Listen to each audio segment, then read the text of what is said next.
Hi, boys and girls. It's Mrs. Trump. I am doing our read aloud today for Wednesday, September 16th. We are on Chapter 3, Ravi. Mrs. Beam tells us we are going to play some games called icebreakers. I can already tell that school in America is going to be easy for me. At Vidya Mandir, we never played games during class. On my first day of fourth grade, my teacher, Mrs. Arun, gave us a test. The first game Mrs. Beam teaches us is called fruit salad. I am on the team called bananas, and Dylan is on the apples. Another game is called wink murder. In this game, one person is the murderer, and he or she has to knock people out by winking at them. I find this game a bit confusing because even when Dylan is not the one chosen to be the murderer, he still winks at me. The last game we play is called Ven Friends. For this game, Mrs. Beam assigns us partners. I hope that she will put me with Dylan Samreen, but instead, my partner is a pale, skinny girl called Emily Mooney. You'll have a few minutes to interview each other, Mrs. Beam explains.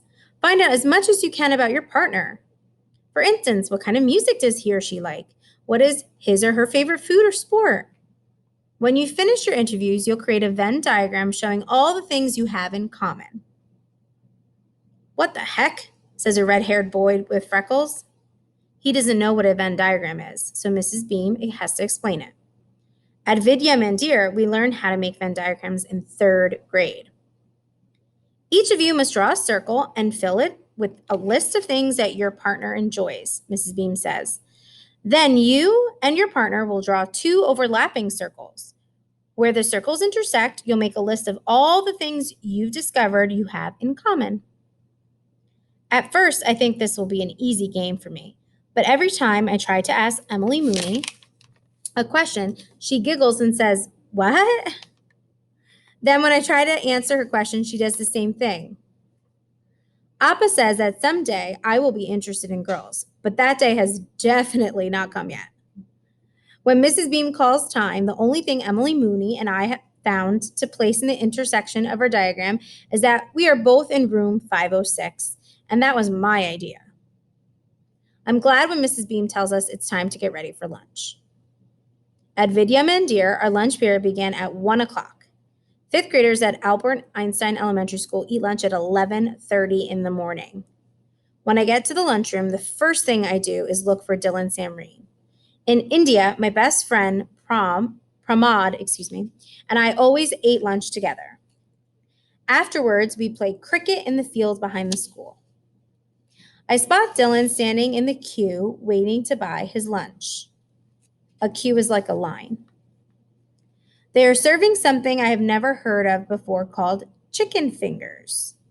Most of the tables are filling up quickly, but I spot an empty table on the opposite side of the lunchroom and sit down. While I wait for Dylan to join me, I carefully lay out the cloth napkin that my mother packed for me, neatly folded with a spoon tucked into it. I'm not feeling very hungry, but Amma will be upset if I don't eat the lunch she made me. A puma made with pure desi ghee, she said, as she stirred the pot this morning.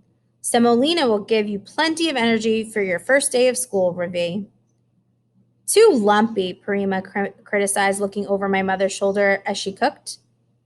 I'm just getting ready to open my stainless steel tiffin box, which is like a lunchbox, when Dylan Samreen walks by carrying his tray. I caught a glimpse of his underwear earlier in class. There are red dots on it. I think about how my own underwear, clean white Hanes from Kohl's that my mother insists on ironing. There's no way I would ever let my underwear hang out like that, whatever that kind of underwear is called. I thought Dylan and I would eat lunch together today, but instead he goes and sits down at a table in the corner by the window with some of the other boys.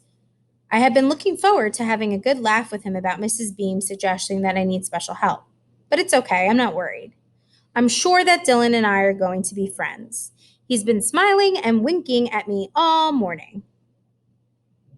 A big white kid with yellow hair and a wrinkled shirt comes and puts his tray down at the other end of my table. He doesn't say hello to me, just sits down on the bench. He's so big the table shakes and my tiffin box jumps. I recognize him as the guy who sits behind me in class, but I don't remember his name. He doesn't seem very friendly. He picks up his fork and starts shoving food into his mouth and doesn't stop eating until his plate is clean. I think maybe he forgot to eat breakfast. And what's that he's got in his ears? I'm feeling a little hungry now, too. I spread the napkin on my lap and bend down, sniffing at the upuma. Parima was wrong. It's perfect, not lumpy at all. So I gobble it down quickly. I need to wash my hands and rinse my mouth, but for some reason, there isn't any sink in the lunchroom. I look at my watch. I still have 10 minutes left until the bell rings. So I tuck the spoon back into the napkin, place it in my tiffin box, and buckle the lid. As I'm on my way out of the lunchroom to wash up in the boys' bathroom, a roar of laughter comes from the table in the corner by the window. Dylan Simreen must have made a good joke because everyone is slapping him on the back and treating him like he's a hero. I smile to myself. I know exactly how it feels to be that guy. I know something else too. Tomorrow, I will not be eating my lunch alone. I will be sitting at that table in the corner by the window right next to Dylan Simreen. That is the end of chapter 3. That's it for today. Tomorrow we will read chapter 4 about Joe. Bye.